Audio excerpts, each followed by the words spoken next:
내가 잘났다고 생각하는 사람들은 여기서 실패합니다. 안녕하십니까, 반갑습니다. 증시각도기 곽상준입니다. 이 강의를 들으신 분들은 성공할 확률이 굉장히 높아지신 거예요. 여러분이 투자하신 시간과 가치가 여러분에게 실질적인 노후를 보장하는 수단으로 돌아올 것이라고 저는 믿습니다. 이거 우리끼리 비밀입니다. 이거 딴 데 가서 말씀하지 마세요. 이런 강의하는 사람 거의 아마 제 생각에는 없을 것 같아요. 이건 실전을 해본 사람만 아는 얘기예요.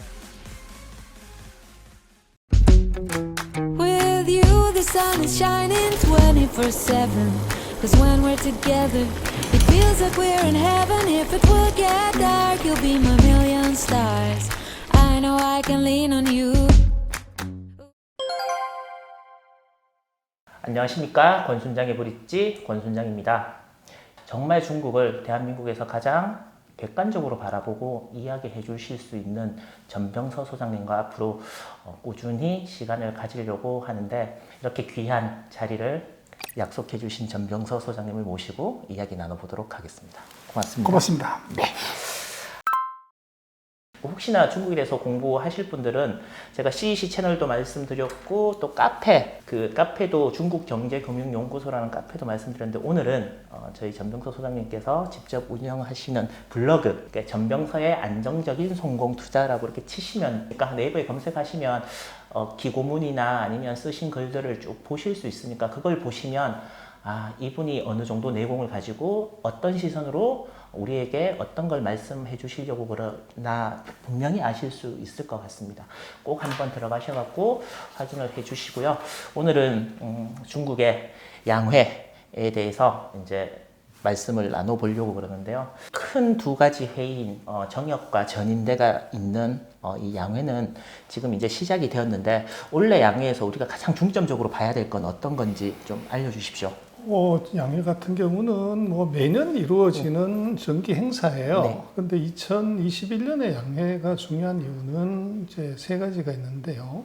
첫 번째는 중국은 그 100년의 계획이 있어요. 그래서 1921년에 공산당을 만들고 나서 100년 뒤에 뭘 하겠다는 플랜을 잡았는데, 2021년은 그 바로 100년의 계획을 국민들과 약속한 걸 실현해야 되는 이제 해가 하나 있고, 두 번째는 중국은 이제 5년 단위로 경제 계획을 만들어요. 네.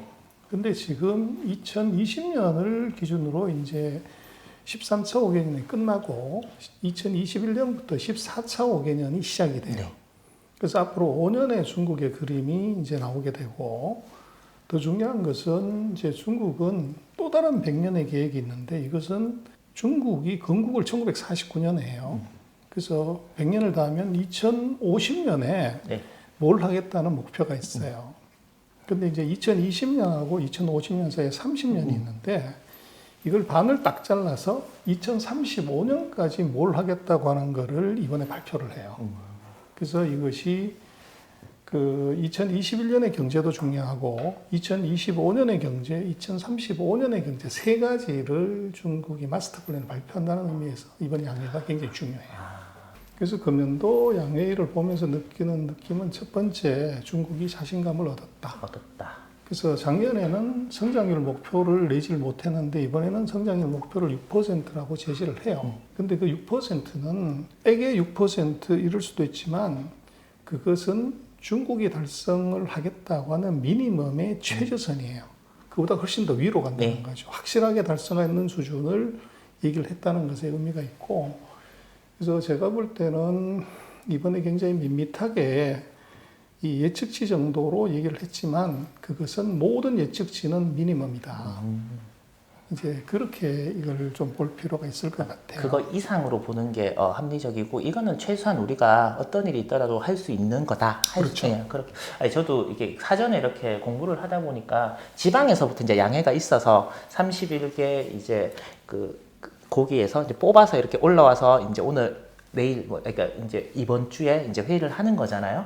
근데 거기에 보면 각 성마다 평균을 쭉 내면 한 7% 이상 정도 되는 것 같고, 그리고 각종 이제 리서치나 이런 걸 보면 한 8% 정도도 원래 중국이 가능하다 그러는데, 이제 총리가 이렇게 발표를 할 때는, 업무 보고를 할 때는 6%라고 그래서 중국이 자신감이 없나라고 생각을 했는데, 그거는 아니고 오히려 자신감이 있기 때문에 숫자를 딱 집어서 얘기를 했다라고, 그렇게 또 저희들이 받아들여도 될까요? 그렇습니다. 그래서 지금까지 중국이 그 경제 성장 목표를 발표하고 달성을 못한 경우가 단 한 번도 없어요. 그래서 작년 같은 경우는 그걸 예상을 해서 목표치를 발표를 안 했고, 예. 그래서 목표치를 발표한 경우에는 다 달성을 한 거죠. 그러니까 그 얘기는 뭐냐면 미니멈의 크리테리아를 제시한 것이지 맥시멈의 크리테리아를 제시한 것이 아니다. 이렇게 해석할 수 있어요. 그러면 그러니까 우리나라 요즘 이렇게 신문이나 아니면 방송을 많이 보면 중국의 긴축에 대해서 많이 나오고요. 또 뭐 뉴스 속보로도 뭐 이렇게 나오던데, 그러니까 재정 적자를 GDP 대비 3.6%를 하던 걸 올해는 3.2%에서 0.4% 정도 돈을 적게 쓰겠다. 그리고 채권, 뭐 코로나 채권 발행 이런 것도 원래는 하지 않겠다라고 해서, 야, 중국이 저 긴축을 하면 또 큰일 나는 거 아닌가? 라고 또 이렇게 걱정을 하시는 분들이 많거든요. 그건 어떤 관점으로 저희들이 받아들이면 좋을까요? 그래서 이제 긴축이라는 의미를 재정 지출을 얼마를 줄이냐 하는 걸로 보면 안 되고요. 네. 통화량을 이걸 얼마를 줄이냐 이게 긴축이죠. 그리고 이제 금리를 올리냐 마냐 하는 게 이게 긴축이에요. 그리고 이제 작년 같은 경우는 코로나19가 발생을 했기 때문에 중국이 가장 먼저 락다운을 실시를 했어요. 그래서 3주 동안 전국을 다 스톱을 시킨 거죠. 그래서 28일 만에 안정화를 시킨 이유가 그게 핵심이었고 그 이후에도 계속적으로 통제를 했기 때문에 이게 정상적인 영업활동, 경제활동이 안 됐기 때문에 정부가 그것을 우리도 지금 뭐 긴급재난 지원금 주듯이 그걸 왕창 줬던 거죠. 근데 이게 중국이 작년 하반기 이후에 정상적인 활동으로 이제 올라서고 있고, 네. 작년 4분기 같은 경우는 그 6.5% 정상적인 수준까지 올라왔기 때문에 더 이상 보조금을 줄 필요가 없기 때문에 재정 지출을 줄이는 거예요. 근데 그 재정 지출을 뭐 왕창 줄이는 것도 아니라 이제 3.6에서 3.2, 0.4 정도인데, 뭐 미국 같은 경우는 재정 적자가 GDP의 16%뭐 이렇게 가잖아요. 그렇게 놓고 보면 이 0.2, 0.4 정도를 가지고서 이게 긴축이 된다 이런 건 이제 별 의미가 없고요.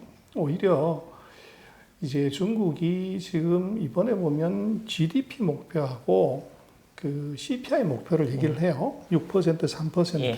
소비자 물가. 그렇죠. 근데 이제 그걸 어떻게 보면 되냐면 긴축을 할 거냐 말 거냐는 결국은 M2 통화량을 봐야 되는데, 그럼 금년에 얼마를 할 생각이냐면 통화량을 9%대 정도로 생각하는 거예요. 통화량은 GDP 플러스 CPI 정도 플러스 알파이기 때문에 그러면 대략 한 9%에서 10% 정도를 한다고 하면은 작년에 대략 한 11%뭐 그 정도예요. 그러면 금년에 한 10% 내외를 한다고 하면 1% 정도를 줄이는 정도. 그 정도로 봐야 돼요. 근데 그런 정도는 6% 실질 성장률인데 아까 말씀하신 것처럼 지금 중국의 컨센서스가 한 8.9% 정도 돼요. 그러면 9%를 성장한다고 하면은 실질 성장률은 그건 이제 10%가 넘어가죠. 네. 이제 그런 고성장하는 나라에서 뭐 1% 정도 앞뒤. 그래서 중국이 한참 잘 나갔을 때는 통화 증가율이 33%까지 가요. 그래서 지금 1% 정도는 제가 볼 때는 뭐 크게 충격을 주지는 않는데, 대신 지금 이제 미국에 대해서 굉장히 금리에 대해서 민감하기 때문에 중국에 대해서도 같은 잣대로 보다가 보니까 이제 민감하게 반응을 하는 것이고, 그래서 지금 중국 같은 경우는 제가 볼 때는 굉장히 신중하게 정상화를 할 것 같아요. 그래서 그 왜 그렇게 정상화를 신중하게 하냐면, 첫 번째는 지금 중국은 작년에 2.3%를 만들었지만 거의 80% 이상이 투자를 통해서, 방금 얘기하신 것처럼 투자를 통해서 GDP를 맞춘 거예요. 근데 소비는 아직도 이게 이제 토탈로 보면 마이너스 조금 이제 올라간 거죠. 근데 여기서 긴축을 세게 하거나 금리를 올려버리면 소비가 죽어버리는 거죠. 그래서 이제 중국이 뭐 우리 서방 세계에서는 뭐 중국이 거짓말한다 이렇게 이제 많이 보고 있는데, 이번에도 리커창 총리가 분명하게 얘기를 해요. 우리는 빠른 긴축을 하지 않겠다고 얘기를 해요. 그거는 뭐냐면 소비를 보기 때문에 그렇습니다. 그래서 이제 우리가 조금 이제 오해를 하는 것은 구정 전에 보통은 자금을 풀어야 되는데 중국이 자금을 단속을 했고, 구정이 끝나고 나서도 이제 뭐 돈 푼 것도 없으면서 계속적으로 100억 위안, 200억 위안씩 자금을 단속하면서 중국이 긴축을 했다. 긴축을 하려고 한다 이렇게 이제 의심을 준 게 되죠. 네, 그렇게 항상 저희가 사실 얼마 전까지는 중국의 자금이 뭐 이렇게 회수를 하고 말고 전혀 관심이 없었거든요. 그렇죠. 네, 근데 이제 미국 때문에 이게 네. 되는데 그것은 첫 번째 왜 구정 전에 자금을 대폭 회수를 했냐 그러면 중국은 구정 때 전체 이 소비에 1년 소비의 25%를 구정했어요. 근데 문제는 구정이 이번에 이 정부가 고향을 못 가게 만든 거죠. 그래서 고향을 못 가게 만들다 보니까 이게 이제 문제가 생긴 것이 통상 중국 같은 경우는 구정 때 연인원으로 30억 명이 이동을 해요. 근데 이번에는 한 40%에서 50% 이게 줄어버렸기 때문에 정부 입장에서는 원래 구정 전에 중국은 한 2조 5천억에서 3조 정도, 그리고 우리로 치면 500조 정도 돈을 먼저 풀어요. 근데 문제는 이번에는 절반 정도로 줄었기 때문에 돈을 줄여야 되는 거죠. 그래서 구정 전에 자금을 회수를 했고, 또 이제 구정 이후에도 이게 지금 자금 수요가 크지 않기 때문에 이것을 이제 단기동성을 더 흡수를 했던 거죠. 근데 그건 뭘 봐야 되냐면, 이 시보레이트처럼 은행 간 단기 금리를 보면 돼요. 근데 그게 이제 구정 전에 이게 한 7%, 5% 갔다가 최근에 이제 한국이나 서방 세계는 중국의 긴축을 계속적으로 이제 걱정하고 의심했지만 이게 지금 떨어져 가지고 2%대로 정상화돼 있어, 안정화돼 있어요. 그래서 지금 긴축에 대한 것은 조금 과하게 반응한다. 이제 그렇게 볼 수 있고, 오늘 발표한 중국의 지금 이제 GDP 플러스 CPI 목표로 놓고 보면 뭐 통화량을 조금 줄이는 건 있지만 해봤자 1% 내외일 것이다. 그렇게 추정할 수 있어요. 요즘 이게 주식 시장의 변동성이 커서 그런지 이게 진짜 하루에도 계속 많이 크게 움직이잖아요. 물론 주식은 항상 그런 일들이 당연하게 있을 수는 있다라고 생각하지만 개인들이 좋은 시장에 들어와서 요즘 2월달 이후로 이렇게 보면 깜짝깜짝 놀라는 그런 상황이어서 어떤 나라에서 돈을 조금만 흡수했다 그러면 떨어지고 그래서 거기에 너무 민감하게 반응하고 이렇게 하는데 조금 여유 있는 시각으로 좀 크게 이렇게 바라보면 지금 중국이 왜 이런 정책을 할 수 있는지는 좀 알 수 있을 것 같고요. 2021년 올해는 어떤 것들을 중점적으로 우리가 육성하고 지원해 줄 것인가에 대한 발표나 이런 것들도 있는 건가요? 저희 최근에 제가 뉴스를 봤는데 탄소 배출 뭐 이렇게 해서 거기에 이렇게 되게 많이 이렇게 그러니까 투자를 하려고 그랬는데 생각보다 투자 금액이 좀 적었다 뭐 이런 얘기도 제가 뉴스에서 얼핏 본 것 같거든요. 그래서 2021년에 중국이 집중적으로 하겠다고 하는 8개 항목이에요. 첫 번째가 이제 전략적인 기술 개발. 그래서 이제 기술 국산화가 최우선 순위예요. 그리고 두 번째는 뭐냐 그러면 서플라이 체인의 확보예요. 산업 공급망. 그래서 이번에 코로나19 때도 봤지만 이게 부품 하나가 중단이 되면 자동차를 다 쓰는 문제가 생겨요. 그리고 또 하나는 지금 미국이 동맹을 통해서 반도체라든지 예를 들면 배터리라든지 히토류 금속을 블로킹을 하겠다고 하기 때문에 중국은 서플라이 체인을 이걸 확실하게 하겠다는 걸 이번에 얘기를 했고, 세 번째는 방금 말씀드렸지만 이게 투자로 올려놓은 거를 이걸 그대로 유지하려면 말씀하신 것처럼 재정 지출을 줄이기 때문에 투자는 줄기 때문에 GDP를 맞추려면 소비가 무조건 올라가야 돼요. 그래서 소비를 대대적으로 키우겠다. 그래서 정부가 4가지 항목을 얘기해요. 첫 번째 자동차, 두 번째 가전, 세 번째 농업, 네 번째가 음식료. 이 4가지 산업에 대해서 적극적으로 정부가 서포트하겠다는 얘기를 하고, 그리고 아마 오늘 같은 경우도 보면 이제 증권주 같은 것이 뭐 이제 조정장에서 이렇게 휙 올라가요. 금융 개방. 이거를 이제 하겠다는 게 금연대 또 하나 전략이고, 그 다음에 이제 조금 부정적인 걸로 놓고 보면 빅테크 기업들에 대해서 제재를 하겠다. 반독점법을 강하게 이제 해서 공정 거래를 하겠다는 게 하나 들어가 있고, 그리고 이제 부동산에 대해서도 이거 과도한 이제 가격 상승을 철저히 통제하겠다는 얘기를 해요.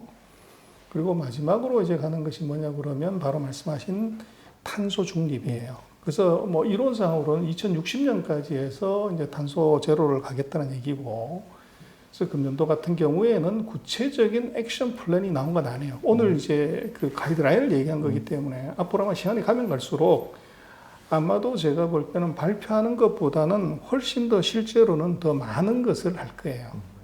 그래서 지금 같은 경우는 왜 이제 탄소에 대해서는 발표나 이 투자 금액을 좀 작게 얘기를 하냐 그러면 미국과의 관계예요. 그래서 미국이 표면상으로는 이제 탄소 중립하고 중국을 서로 이제 협력을 하겠다고 하는데 이것은 무슨 얘기냐면 탄소세를 물리겠다는 거예요. 그래서 트럼프 같은 경우는 이제 그 보복 관세를 가지고 중국을 때렸지만 보복 관세를 때리면 미국에서 수입하는 물가가 올라가는 거죠. 네. 같이 당하는 이제 구조가 생기는데 지금 CO2는 중국이 전 세계에서 최대로 많이 발생을 시켜요. 그래서 탄소세를 때리면 이제 중국이 당하는 거죠. 그랬을 때 중국 입장에서는 이걸 빨리 줄여야 되는데 여기다가 과감하게 세게 투자한다고 그렇게 얘기를 했을 때 미국이 자기네 전략에서 차질이 생긴다고요. 그래서 중국이 제가 볼 땐 굉장히 영악하게 물밑에서는 엄청난 탄소 중립에 대한 기술 개발, 산업 지원, 정책 개발 뭐 이런 것들 하겠지만 오피셜리 애나운스먼트 하는 것은 미국을 자극하지 않기 위해서 굉장히 조금 이제 몸을 사리는 발표를 할 거예요. 그러나 이것은 제가 볼 때는 중국과 미국의 진검승부는 그린 산업에서 세게 붙는다. 그렇게 볼 수 있습니다. 그린 산업에서 세게 붙으면 저희들은 중국에 투자를 하는 게 그러니까 중국의 그린 산업이 있는데 투자를 하는 게 유리한가요? 아니면 잘못 투자했다가 눈탱이 세게 맞고 이제 되는 건가요? 항상 관심은 갖고 있어야 되는데 그 주식 투자의 관점에서 자꾸 이제 보다 보니까 아 이건 전기차라고 자꾸 생각을 네. 하는 거예요. 풍력이나 태양광 발전을 생각하는데 지금 중국의 포커싱은 그것보다는 탄소를 발생시키지 않은 산업에 포커스하는 거예요. 그래서 중국 같은 경우는 화력 발전이 거의 뭐 80%고 예. 거기에 들어가는 것 중에서 80%가 석탄이에요. 그래서 이걸 이제 클린화를 해야 되는데 근데 문제는 이걸 갖고서 뭐를 쓰냐가 중요한데 이게 지금 탄소를 많이 배출시키는 첫 번째 산업은 철강 산업이에요.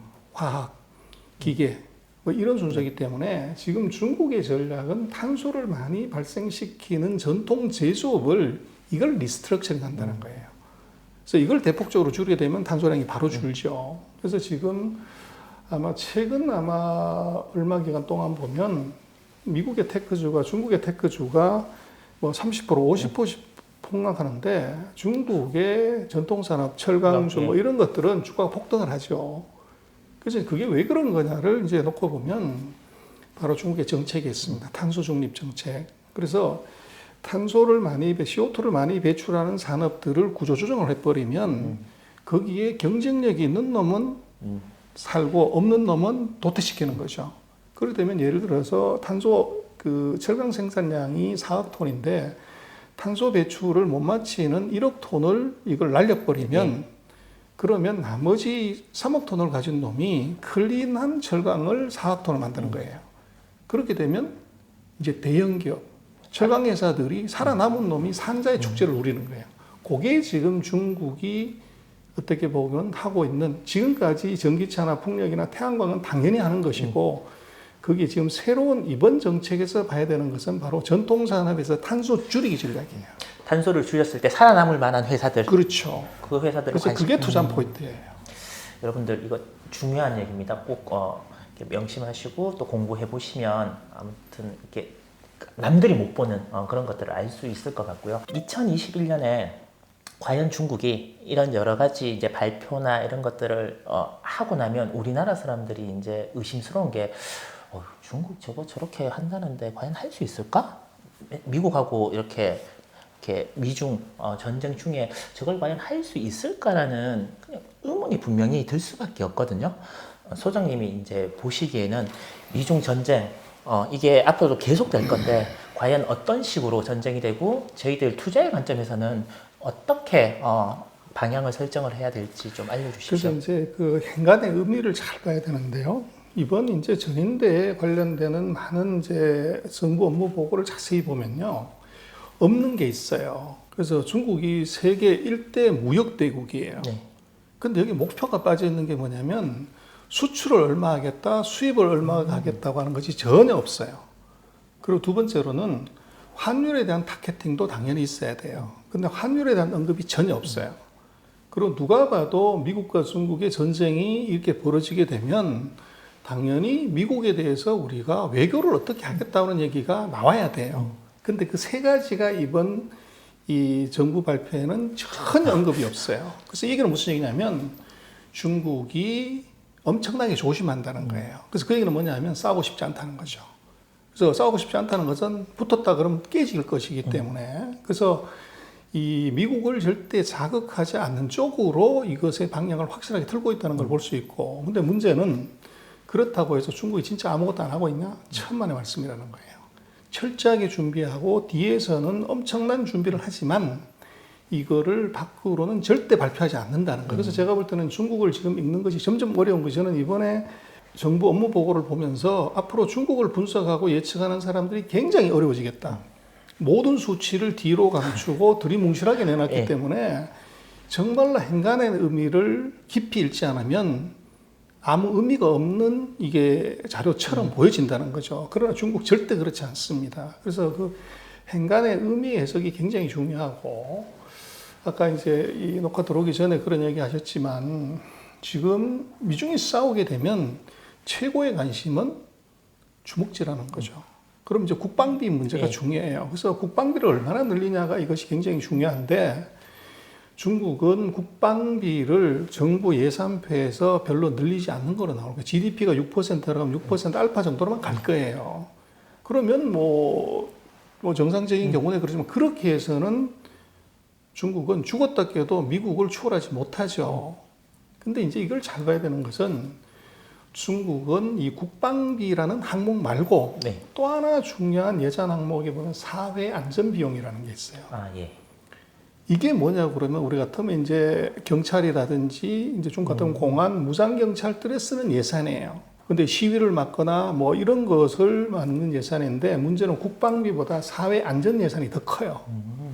근데 경찰이나 무장 경찰이 무슨 뭐 잠수함이나 항공모함을 갖고 있는 것도 아니고 비행기를 전투기를 갖고 있는 것도 아닌데 왜 이렇게 많이 쓰냐는 거죠. 그래서 제가 볼 때는 중국의 이 국방비는 상당 부분이 사회 안전 비용에 숨어져 있다. 약간 저희 이렇게 세무 신고할 때 보면 판관비가 참 애매하거든요. 판매 관리 비용을 과연 어떻게 어디에다가 넣을까, 뭐 얼마만큼 넣을까가 이제 조금 항상 고민스럽거나 아니면 또 이렇게 약간 이렇게 만질 수 있는 뭐 쉽게 표현해서 그런 건데 중국도 딱 국방비만 봐야 되는 게 아니라 아까 말씀하셨던 사회 안전 비용, 그걸 또 이렇게 같이 놓고 여기에서도 국방비로 갈 수 있는 비용이 분명히 있다라고 그렇게 그걸 숨겨놓은 거죠. 그래서 그거를 합쳐가지고 얼마가 늘어났나를 보는 것이 그게 진짜로 중국이 미국에 대항하는 군사력, 국방력의 진짜 척도라는 거죠. 그래서 이제 그렇게 보지 않으면 중국인은 액면의 예산을 보고 판단하면 다 틀린다는 거예요. 중국 국방비가 작년에는 6.6%였는데 올해는 6.8%. 로 0.2% 정도 상승한다. 그래서 국방비 조금 올리는구나 이렇게만 생각을 하고 있었는데 소장님의 말씀을 들어보니 다른 부분에서도 분명히 그 비용들을 합쳐서 생각해야 될 부분들이 분명히 필요하다. 그런 관점에서 보면 중국의 국방 산업에 투자하는 것도 좋은 투자 방법이 될 수는 있겠다, 맞죠? 그래서 이제 이번에 그 양회의의 보고서 중에서 이 키워드 검색을 쫙 해보면요. 지금 가장 많이 이번에 검색이 된 단어가 혁신이에요. 혁신. 그리고 이제 두 번째로 지금 많이 들어간 것이 이게 안보예요. 그래서 그 얘기는 중국이 뭐 여러 가지 얘기를 하지만 기술 개발과 국방력 강화에 여기에 가장 많이 포커스한다는 거. 세 번째로 많이 들어간 단어가 고용이에요. 그래서 그게 이제 정확하게 답을 이제 주고 있고, 그래서 앞으로 아마 5년 동안을 놓고 보면 중국의 국방, 방산업이 이게 굉장히 유망한 투자 대상이 될 거예요. 근데 중국은 지금 이 위성을 만드는 회사부터 레이더 만드는 회사, 뭐 이런 회사들이 다 상장이 돼 있어요. 상장이 된 것도 좀 저는 신기해요, 사실. 그렇죠. 그래서 이제 그게 우리가 그 의외인데, 그래서 중국은 거기다 한 발 더 나가서 뭘 하냐면 이제는 이 국가의 방산기업이 민영기업하고 합작하고 협력해가지고 국민 합동으로 새로운 것을 뭘 만들겠다고 하는 그런 정책도 같이 쓰고 있어요. 그래서 이제 그게 뭐 우리가 쉽게 이해할 수 없는 중국을 깊이 들여다보지 않으면 알 수 없는 거죠. 여러분들도 이제 제가 항상 말씀드린 뭐 어떤 종목을 알려드리는 게 아니라 그런 국방에 관한 회사들도 우리나라에도 뭐 몇 군데 회사가 있습니다만 중국에는 굉장히 생각보다 많은 회사들이 상장되어 있어서 그것도 한 번쯤은 고민해보고 공부해보면 여러분에게 도움이 많이 될 것 같습니다.